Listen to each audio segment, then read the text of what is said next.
Okay, Assalamualaikum warahmatullahi wabarakatuh. Now today, I'm gonna show you how to execute the first program in our lab 3 of COE. So the purpose of this program is to calculate perimeter of 2 hexagon, 6 sides each, using loop and add. So as you can see here, I already declare a variable, a data. So what I've done is that I use this string and assign it into prompt, and another string, assign it into another prompt1, which is another variable. This string, we use it in order to display our codes,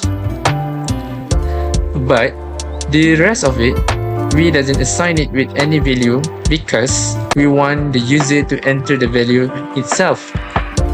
So now let us move to our code, which is the first code. The first code, actually, it wants us to print the first line, which is calculate perimeter to hexagon, loop and add instruction. This line. So how to print this line? In order to print this line, we use the register EDX by having the offset of prompt, which is the offset that have been assigned to the string, and move it into our register EDX. And in order to display the message, we need to use call write string. And why did I have a call CRLF here? Because I want to format it to make it readable, to make it the readability become smoothly. So let's move to the next, which is kind of the same as the code before, but this is the code that I want to use when the user want to input their number. Let's say I use the same code as the first one, which is using the offset of the prompt1 and move it into the register EDX and call it because I want to display input hexagon 1 side length. So when I already done this, I also use call read integer. By using this, I can ask the user to input an integer value and assign it to register EAX, and then the value of the register EAX, which is what the user enter, will be loaded into the side hexagon 1. This also apply to the second hexagon. Now it's time for the calculation for the perimeter on the hexagon. As you can see here, I use counter register, which is ECX, and I assign number 6 into ECX. Why? Because we know hexagon have 6 sides each. That's why I assign it to 6. And I also clear the register EAX into 0, so that our value will become what that we want it will be. And we also move the side hexagon 1 into EBX, and here is the loop function. Okay, what the loop function will do is that, let's say our side hexagon is 1, it will be loaded into register EBX. So right now EBX have the value of 1. So what it will do, we know that our EAX right now is 0. So when EBX is 1, add it to 0, it will become 1, and assign it to register EAX. Now our EAX will be 1, and then loop back to the calc loop 1. So by means, in the next line, our EAX will be 1 and our EBX is still 1. So 1 added with 1, assign it to EAX, so means our EAX now have 2. And loop it back, our EBX is 1 and our EAX is 2. Add it and it will become 3.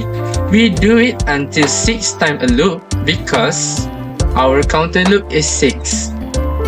And then when we have the total value, when it reach the 6, it will break out from the loop and go to the next line.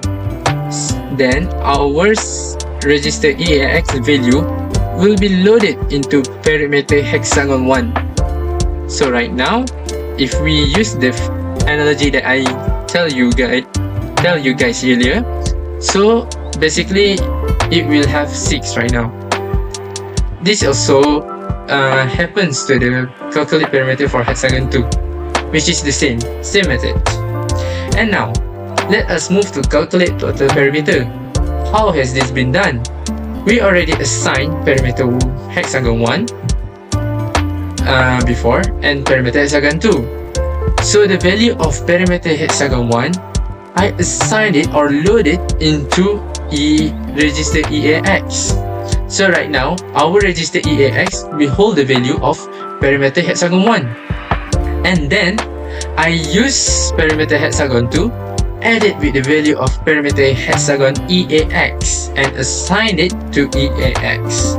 Then our EAX will hold the value of the total parameter, which is parameter 1 plus parameter 2. And the value, I will assign it to another variable, which is total parameter.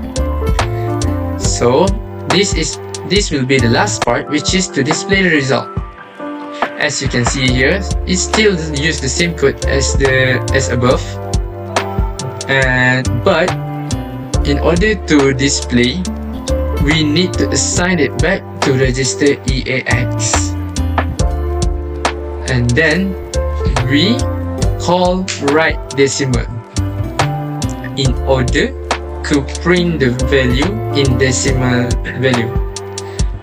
This also applies to the other codes below. So we already see that this code explanation. Let's try to compile it. We compile it first,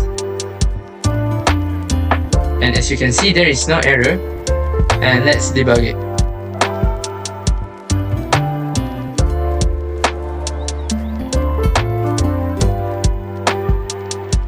Okay, now as you can see, here is our code. So it's already displayed the instruction, which is calculate parameter to hexagon, loop and add instruction. So if we enter the first hexagon 1, which is the first hexagon, the side length, let's say it's 2. And the second one is 3. So basically, the result of the parameter hexagon 1 is 12, which is correct. We know that 2 times 6 is 12, and 3 times 6 is 18. And the total parameter of the hexagon 1 and 2 is 30, because 12 plus 18 is 30. So this is what we show when we this is the proof that my code is correct. So let us move to my friend for the second program. Thank you.